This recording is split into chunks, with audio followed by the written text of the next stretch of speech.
Everybody here in Houston who knows Father Michael very well knows very well that when they meet him, they do meet him. They meet Michael Barrett, Father Michael Barrett, but more than that, they meet Christ in him. Father Michael is a man of faith, and he's a man with a big heart, and he's a man with a good brain. He always had an impact when he spent time, to the point where sometimes I'd come home and my wife would look at me and she said, "Did you see Father Michael today?" And I'd say, "I did."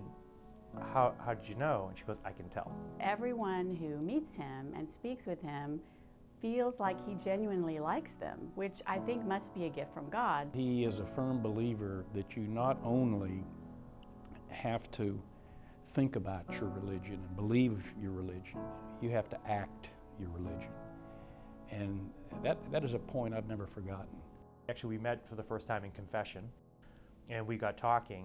We realized we were both transplanted Yankees, and a friendship came out of that. Father Michael, more than anything, is a friend who will walk with you through all the difficulties of your life, rejoice in all the joys of your life, but he will always be there in the ups and downs, no matter what. And he's very easy and very friendly, and I think that's one of the reasons why people are attracted to him.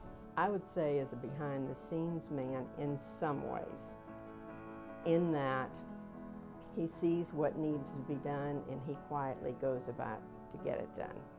And yet on the other hand, he's a very public figure, a person who knows how to socialize, he knows how to make people feel comfortable. I would say, those qualities are what are endearing to others about him. Father Michael is, I would immediately start to think of him as a brilliant mind. He's very intelligent, very well educated, but I think that the most important quality that he has is in making whatever he says very practical and down to earth.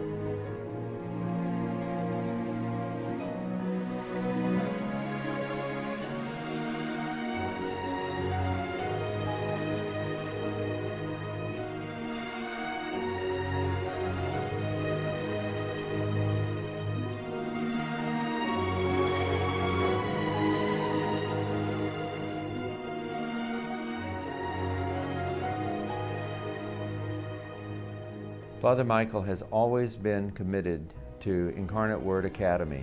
Father Michael has always been very generous about opening Holy Cross to the Incarnate Word girls, and they go down there for retreats, and he is one of our biggest fans. When I approached Father and said, "My daughter is coming up to high school, we like the idea of a single gender school, but I'm not really sure where we're going to send her yet," he immediately started advocating for IWA. IWA began in 1873, and the sisters came here from Victoria. Through the years, we have educated thousands and thousands of young women, and always central to what we do is our attention to values, academics, and spirituality. Everything we do at Incarnate Word centers around those three things.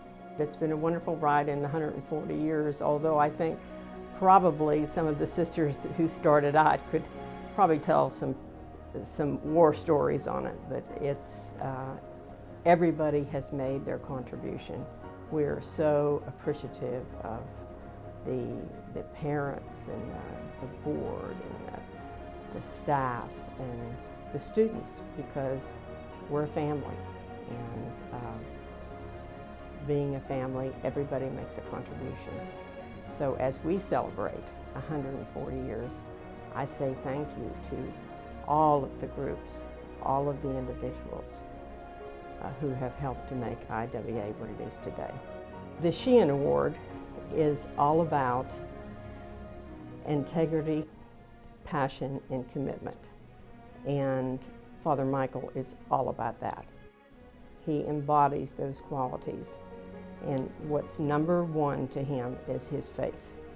And that's the foundation for him, and it's the foundation, I believe, for all of us. And I think we all need role models, and that's why we have the Sheehan Award, because we choose people out in the community that we believe embody these characteristics of passion, integrity, and commitment. And so for these reasons, we're thrilled to be able to honor him this evening with the Agatha Sheehan Award.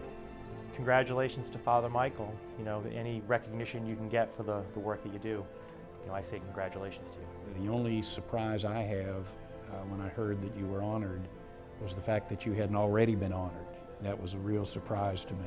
To Father Michael, I would like to say, come back to Houston. Don't stay in California. Of course, he has a very important job to do out there, but we would like for him to come back to Houston so we can see him more regularly. But anyway, and thank you. Just thank you for the person that he has been.